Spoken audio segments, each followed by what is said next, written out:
Hello दोस्तों, जय हिंद जय भारत। आज बात करेंगे ग्लैंड के बारे में। ठीक है, ग्लैंड क्या होता है, ग्लैंड किसे कहते हैं, ग्लैंड कितने प्रकार के होते हैं और उसका कहाँ पे शरीर में स्थित होता है और उसका उस ग्लैंड का क्या क्या काम होता है हमारे शरीर में, इसके बारे में चर्चा करेंगे। ठीक है, अगर आप मेरे चैनल पर नए हैं तो मेरे चैनल को सब्सक्राइब कीजिएगा, सपोर्ट कीजिएगा एंड बेल आइकन को हिट कीजिएगा, शेयर जरूर कीजिएगा ताकि आपको हर व्यक्ति की जानकारी मिल सके। ठीक है, ग्लैंड यानी ग्रंथि। ठीक है, ग्रंथि के बारे में किसी की पसीना, जैसे पसीना निकलता है तो कौन से ग्लैंड से निकलता है, ठीक है, कौन से ग्लैंड के सहयोग से निकलता है। और जैसे कि ये बात करेंगे कि थाइमस ग्लैंड क्या होता है, पैराथायराइड क्या होता है, हाइपोथैलेमस क्या होता है, प्यूटरी ग्लैंड क्या होता है, इसके बारे में ए से लेके जेड तक बात करेंगे। ठीक है, यानी ग्लैंड लिखो, ग्लैंड है, ठीक है, यानी ग्रंथि। ठीक है, प्यूटरी ग्लैंड को, प्यूटरी थाइमस और प्यूटरी ग्लैंड को मास्टर ग्लैंड कहा जाता है। ठीक है, किसको कहा जाता है, थाइमस और प्यूटरी ग्लैंड को मास्टर ग्लैंड कहा जाता है। तो उससे बात करते हैं ग्लैंड के बारे में, उसके बाद चर्चा करते हैं कि क्या क्या होता है। बता दूं ग्लैंड क्या होता है। ग्लैंड एक ऐसा अंग होता है जो शरीर के कुछ विशेष कार्य करने वाले पदार्थ का उत्पादन और स्राव करता है। ठीक है, यह पदार्थ या तो सीधे रक्त में छोड़ जाते हैं या शरीर के सतह पर स्रावित हो जाते हैं, या तो रक्त में चले जाते हैं या तब पसीने के माध्यम से या लार के माध्यम से, चाहे आंसू के माध्यम से, ठीक है, बाहर निकल जाते हैं। ठीक है, ये होता है। अब बात करते हैं ग्लैंड के क्या काम होता है। ठीक, बता दूं कि ग्लैंड का मुख्य रूप से ये काम होता है, देखा जाता है कि ग्रंथियों का मुख्य कार्य शरीर में आवश्यक पदार्थ का उत्पादन और स्राव करना होता है। मुख्य रूप से ग्लैंड का काम होता है आवश्यक पदार्थ को उत्पादन करना और स्राव करना होता है। ठीक है, ग्लैंड का मुख्य काम होता है। ये पदार्थ हार्मोनल, एंजाइम या अन्य रसायन हो सकते हैं जो शरीर के विभिन्न प्रक्रियाओं को नियंत्रित करने में मदद करता है। ठीक है, अब बात करते हैं ग्लैंड कितने प्रकार के होते हैं। तो ग्लैंड कितने प्रकार के होते हैं, तो दो प्रकार के होते हैं, दो प्रकार के। ठीक है, कौन कौन ग्लैंड होते हैं। एक होता है इंडोक्राइन ग्लैंड, एक होता है एक्सोक्राइन ग्लैंड। ठीक है, इंडोक्राइन ग्लैंड क्या होता है दोस्तों, इंडोक्राइन ग्लैंड। ठीक है, दूसरा एक्सोक्राइन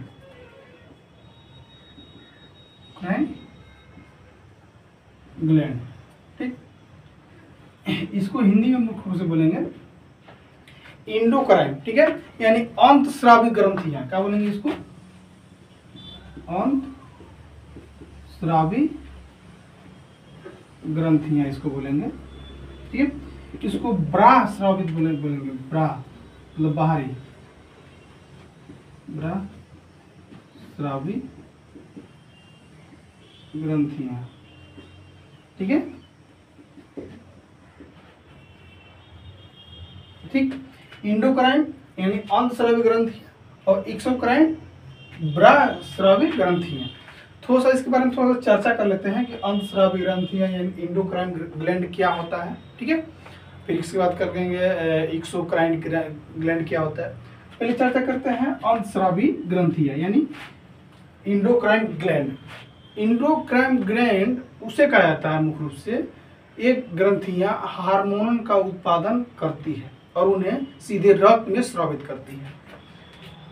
जो ग्रंथियां जो हार्मोन उत्पादन करने के बाद सीधे रक्त में स्रावित करती है उसे इंडोक्राइन ग्लैंड कहा जाता है। ठीक है, ठीक, अब बात करते हैं एक्सोक्राइन ग्लैंड क्या होता है। एक्सोक्राइन ग्लैंड उसे कहा जाता है, एक ग्रंथियां रसायनों को एक नली के माध्यम से शरीर से बाहरी सतह पर आंतरिक गुहा स्रावी के माध्यम से बाहर निकाल देते हैं। ठीक है, जैसे पसीना हो गया, आंसू हो गया, लार हो गया। ठीक है, ये सब काम में आते हैं, तो एक्सोक्राइन ग्लैंड में आते हैं। ठीक है, तो उसे चर्चा करते ही हुए। अब बात करते हैं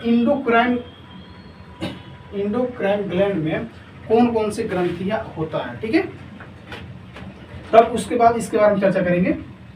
पहले डिटेल से बात करते हैं। पहले इंडोक्राइन की बात करते हैं, फिर एक्सोक्राइन की बात करते हैं। टोटल बात करेंगे कि इंडोक्राइन में जिससे एक सपोर्ट है कि अंतस्रावी ग्रंथियां होती है, जिससे हाइपोथैलेमस होता है, तो उसका कहाँ पे शरीर में पाया जाता है और क्या काम होता है। ठीक है, जैसे पिट्यूटरी ग्लैंड कहाँ पे पाया जाता है और मुख्य रूप से क्या क्या होता है। थायराइड के बारे में बात करेंगे। थायराइड हमारे शरीर में कहाँ पे शरीर में पाया जाता है और मतलब बनता है और उसका मुख्य रूप से क्या काम होता है। ठीक है, मतलब ए से लेकर जेड तक बात करेंगे। थोड़ा सा इसके बारे में डिटेल से बात करते हैं। इंडोक्राइन यानी अंतस्रावी ग्रंथियां क्या होता है। ठीक है, इसके बारे में चर्चा करते हैं। इसके बारे में ए से लेकर जेड तक बात करेंगे। थोड़ा सा बात करते हैं इंडोक्राइन पहला। ठीक है, 1। ठीक है, इसमें इंडोक्राइन ग्लैंड में यानी अंतस्रावी ग्रंथियां में मुख्य रूप से 9 या 10 ग्लैंड होते हैं। ठीक है, पहला ग्लैंड इससे हाइपोथैलेमस हो गया। ठीक है,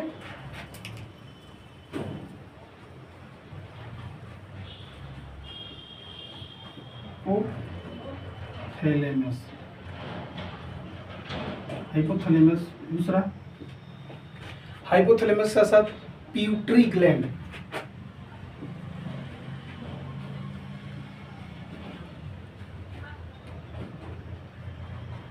ग्रंथियां।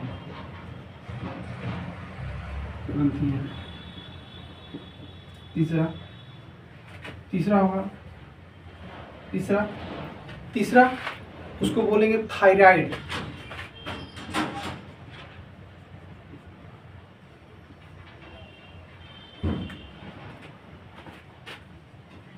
चौथा थायराइड के साथ साथ पैराथायराइड।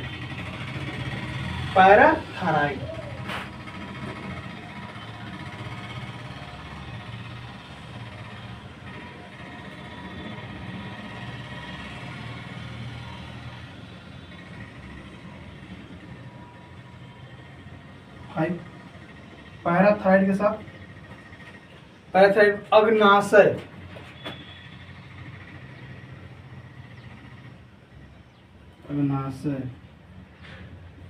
फिर थाइमस।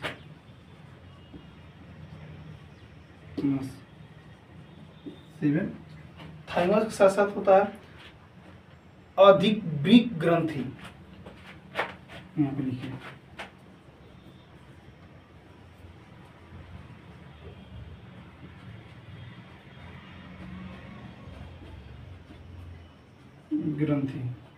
ग्रंथियां। ठीक है, एक नंबर। एक होता है ओवरीज, ये फीमेल में होता है। ठीक है, यानी अंडा से ओवरीज।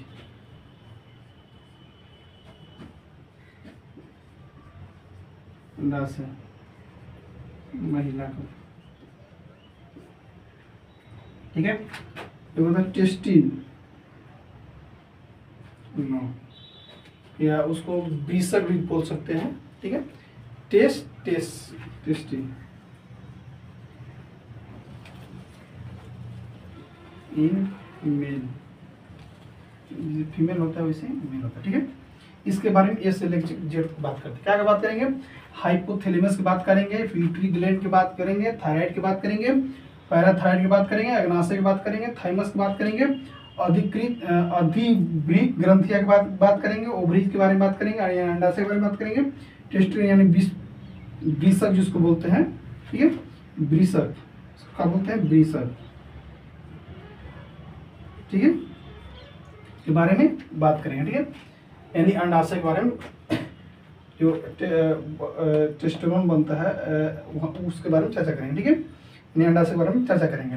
मुख्य रूप से ए से लेकर जेड के बारे में चर्चा करेंगे, फिर बात करेंगे उसके हाइपोथैलेमस। हाइपोथैलेमस क्या होता है? मुख्य रूप से हाइपोथैलेमस क्या होता है? ठीक है, इंडोक्राइन में कितने अथी होते हैं ग्रंथियां? तो 9 होते हैं। कौन कौन? हाइपोथैलेमस, पिट्यूटरी ग्रंथियां, थाइमस, सॉरी थायराइड, पैराथायराइड, अग्नाशय, थाइमस, अधिवृक्क ग्रंथियां, ओवरीज एंड अंडाशय। ठीक है, अरे अंडाशय एंड वृषण। ठीक है, इसको होगा टेस्टिस। ये होते हैं 9। अब इसका मुख्य रूप से शरीर में कहाँ पाए जाते हैं और क्या क्या काम होते हैं, इसके बारे में ये से लेकर जेड तक जानते हैं। पहला बात करते हैं हाइपोथैलेमस। हाइपोथैलेमस क्या होता है, ये कहाँ पाया जाएगा? बता दूं कि यह एक मुख्य रूप से एक मस्तिष्क का एक भाग होता है।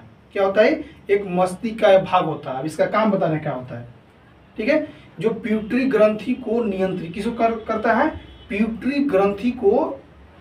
हाइपोथैलेमस का मुख्य रूप से क्या काम है कि पिट्यूटरी ग्रंथि जो होती है उसको नियंत्रित करने का काम करती है और कई हार्मोन का भी स्राव करती है। ठीक है, इसका मुख्य रूप 2 काम, पिट्यूटरी ग्रंथि काम करती है और कई हार्मोन का, ठीक है, कई हार्मोन का भी नियंत्रित करती है या स्राव करती है। ठीक है, हाइपोथैलेमस। ठीक, अब बात करते हैं पिट्यूटरी ग्रंथि। ये क्या होता है? एक मस्तिष्क के आधार पर स्थित होती है। ठीक है, और ये कई हार्मोन का स्राव करती है और जो शरीर के अन्य अंगों को भी, ग्रंथियों को भी नियंत्रित करती है। ये क्या होता है मुख्य रूप से? ठीक, ये क्या होता है? पिट्यूटरी ग्रंथि। ये पिट्यूटरी ग्रंथि होता है कि मस्तिष्क के आधार पर स्थित होती है। ठीक है, मस्तिष्क में पाया जाता है और ये हार्मोन का स्राव करती है जो शरीर के अन्य अंगों को भी, शरीर के अन्य अंग के ग्रंथियों को भी ये नियंत्रित यानी कंट्रोल करती है। कौन? पिट्यूटरी ग्रंथि। ठीक है, काम हो गया।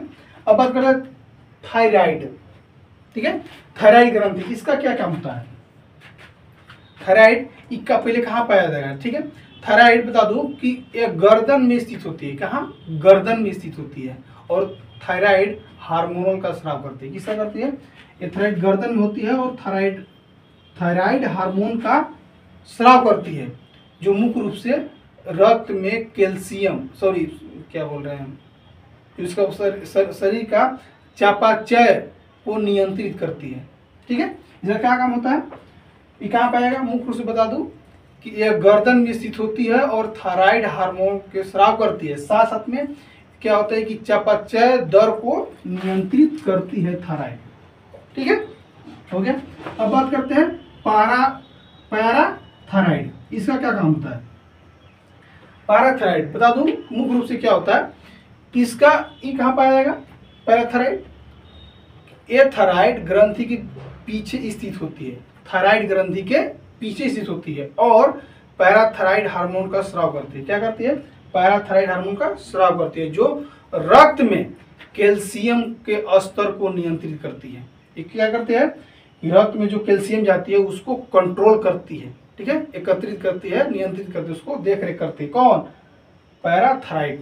ठीक है, अब बात करते हैं अग्नाशय। अग्नाशय क्या काम होता है? ठीक है, कहाँ पाया जाएगा? बता दूं अग्नाशय, ठीक है, अग्नाशय पेट के पीछे स्थित होता है। कहाँ होता है? पेट के पीछे स्थित होती है और इंसुलिन और ग्लूकोन जैसे हार्मोन का स्राव करती है। क्या क्या करती है?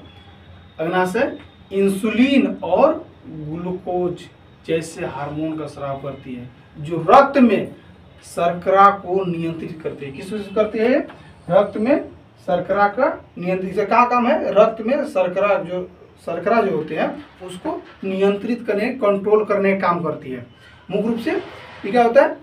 इंसुलिन और ग्लूकोज जैसे हार्मोन का स्राव करती है। ग्लूकोज, ठीक है, और इंसुलिन का स्राव करती है, साथ साथ में भी काम करती है, शर्करा को नियंत्रण भी करती है। ठीक है, शर्करा को भी नियंत्रित करती है। ठीक है, शुगर कंट्रोल करती है यानी ग्लूकोज को कंट्रोल करती है। ठीक है, ग्लूकोज को कंट्रोल करती है। ठीक, अब बात करते हैं थाइमस। थाइमस क्या होता है? थाइमस कहाँ होता है? बता दूं कि थाइमस छाती के ऊपर स्थित होती है। क्या होता है? थाइमस ग्रंथि जो होती है छाती के ऊपर स्थित होती है और टी कोशिकाओं के विकास में सहायता करता है। ये क्या होता है? ये छाती में के ऊपर स्थित होती है। साथ में क्या होता है कि ये टी कोशिकाओं के विकास में सहायता करता है जो प्रतिरक्षा प्रणाली का एक महत्वपूर्ण अंग को निर्माण करती है। ठीक है, ये हो गया थाइमस। अब बात करते हैं अधिवृक्क ग्रंथियां। अधिवृक्क ग्रंथियां क्या करता है, क्या कंट्रोल करता है? अधिभृत ग्रंथियां क्या कंट्रोल करता है, बता दूं कि अधिभृत ग्रंथियां एक ग्लैंड गुर्दे के ऊपर स्थित होती, क्या होती है, किडनी, यानी किडनी के ऊपर स्थित होती है, और जिसको बोलते हैं कार्टिसोल, ठीक है, इसको बोलते हैं कार्टिसोल और एड्रेनाइल जैसे हार्मोन का स्राव करती है। ये अधिभृत ग्रंथि किसको स्राव करती है और क्या काम करती है, ये मुख्य रूप से कार्टिसोल हार्मोन और एड्रेनाइल जैसे हार्मोन का स्राव करती है, और मुख्य रूप से काम होता है कि तनाव और अन्य शारीरिक प्रक्रिया को नियंत्रित करती है। जैसे टेंशन लेते हैं उसका भी कौन कंट्रोल करता है, अधिभृत ग्रंथियां कंट्रोल करता है, ठीक है, या किसी प्रकार से टेंशन हो गया, ठीक है, तो अधिभृत ग्रंथियां है जो नियंत्रित करेगी। इसका मुख्य रूप से दो काम, क्या काम है, पहला कि कार्टिसोल हार्मोन के स्राव करेगी और एड्रेनल हार्मोन का स्राव करेगी, साथ साथ में या टेंशन में रहते हैं उसको धीरे धीरे टेंशन से दूर करती है, ये अधिभृत ग्रंथि है, ठीक है। अब बात करते हैं ओवरी, ठीक है, ओवरी, सॉरी बात करते हैं ओवरी, ओवरी से पहले बात करते हैं वृषक जिसको बोलते हैं, ठीक है, सॉरी वृषक कह रहे हैं वृषण, क्या कर रहे हैं, वृषण, ठीक है, वृषण टेस्टिस, इसके बाद इससे बात करते हैं, ठीक है, इसको समझ लीजिए तब। टेस्टिस यानी वृषण, ये क्या होता है मुख्य रूप से कि ये हार्मोन टेस्टोस्टेरोन का स्राव करते हैं, क्या होता है, क्या करते हैं, ये हार्मोन टेस्टोस्टेरोन का स्राव करता है, किसको, टेस्टोस्टेरोन का स्राव करता है। इसका मुख्य रूप से क्या काम होता है, ये तो हार्मोन का विकास करता है, कौन हार्मोन का विकास करता है, टेस्टोस्टेरोन हार्मोन का विकास करता है। इसका काम क्या है, पुरुषों में विकास और प्रजनन क्षमता के लिए आवश्यक होता है, ठीक है, पुरुषों के विकास के लिए भी आवश्यक होता है और प्रजनन क्षमता के भी काम करता है, ठीक है। अब बात करते हैं अंडा से महिला में, ठीक है, महिलाओं में मुख्य रूप से पाया जाता है। इसका काम क्या होता है, थोड़ा सा इस पर थोड़ा सा चर्चा कर लेते हैं कि कौन से हार्मोन इसमें रिलीज होता है। ये हार्मोन एस्ट्रोजन और प्रोस्टेरोन का स्राव करते हैं, किसको, एस्ट्रोजन और प्रोस्टेरोन जोन का स्राव करती है, दोनों को एस्ट्रोजन और प्रोस्टेरोन का स्राव करती है, जो महिलाओं में यौन विकास प्रजनन, इसका कौन कौन हार्मोन रिलीज करती है, एस्ट्रोजन और प्रोस्टेरोन। इसमें टेस्टिस में क्या होता है, मुख्य रूप से एस्ट्रोजन सिर्फ हार्मोन रिलीज होता है, इसमें क्या होता है, एस्ट्रोजन और प्रोस्टेरोन दोनों हार्मोन रिलीज होते हैं। इसमें मुख्य रूप से क्या करता है, इसका काम बता रहे हैं, जो महिलाओं में यौन विकास के लिए और प्रजनन क्षमता के और साथ साथ में गर्भावस्था को नियंत्रित करता है, कौन, ओवरी अंडाशय, ठीक है, ये हो गया। अब थोड़ा सा बात करते हैं एक्सोक्राइन के बारे में करते हैं, ठीक है, इंडोक्राइन फाइनल। अब बात करते हैं एक्सोक्राइन, ठीक, इसमें क्या होता है मैं बताया था, एक्सोक्राइन का थोड़ा सा टॉपिक लंबा है, एक्सोक्राइन, ठीक है, दूसरा, ठीक है, एक्सोक्राइन ग्लैंड जिसको बोलते हैं, ठीक है, ग्लैंड, ठीक है, यानी ब्रास्रावी ग्रंथि है।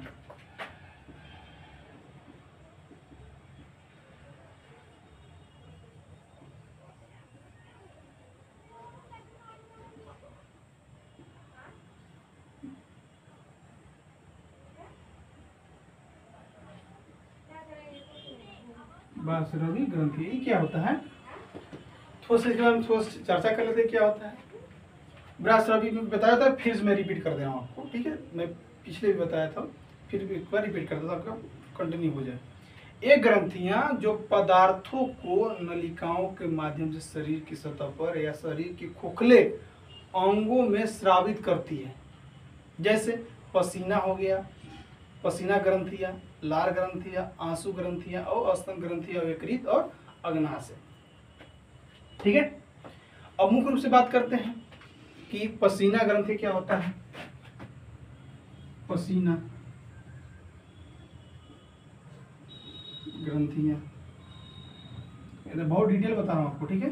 दूसरा, पसीना ग्रंथियां के साथ साथ आपको बात करेंगे लार ग्रंथियां। लार ग्रंथियां ये कहाँ पाया जाएगा, ठीक है। लार ग्रंथि के साथ साथ आपको आंसू,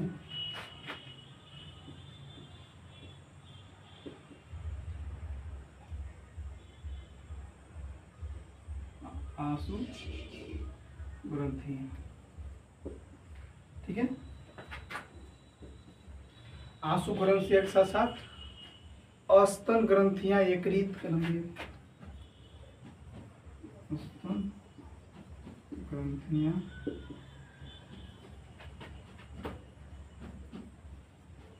एकत्रित, इसको कोष्ठ में लीवर बोलते हैं, सब ग्रंथियां हैं, ठीक है। एकत्रित ग्रंथि के साथ साथ अग्नाशय, जिसको बोलते हैं अग्नाशय,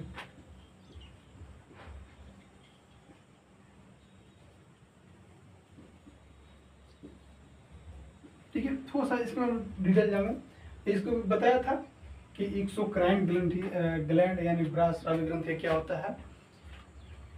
यह एक ग्रंथियां जो पदार्थों के नलिकाओं के माध्यम से शरीर की सतह पर या शरीर के खोखले अंगों से स्रावित करती है। जैसे पसीना हो गया, लार हो गया, आंसू हो गया, स्तन ग्रंथि हो गया, यकृत हो गया और अग्नाशय हो गया, ठीक है।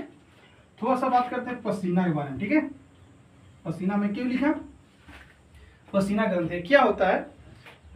ये मुख्य रूप से होता है कि ये त्वचा में स्थित होता है, त्वचा पर, सॉरी मैं बोल दिया, मैं त्वचा पर स्थित होता है।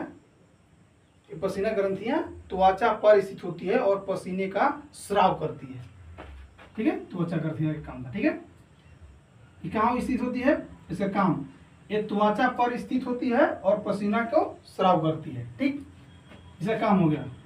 अब बात करते हैं लार ग्रंथियां क्या होता है, कहाँ होता है और क्या काम होता है। लार ग्रंथियां यह मुंह में स्थिर होती है और लार का स्राव करती है, जो भोजन को पचाने में मदद करता है। ये कहाँ पे होता है, मुंह में होता है। इसका क्या काम होता है, लार का स्राव करती है, जो भोजन को पचाने में काम कर, जो भी हम लोग चीज खाते हैं उसको पचाने में मदद करता है। कौन, तो लार ग्रंथि, ठीक है।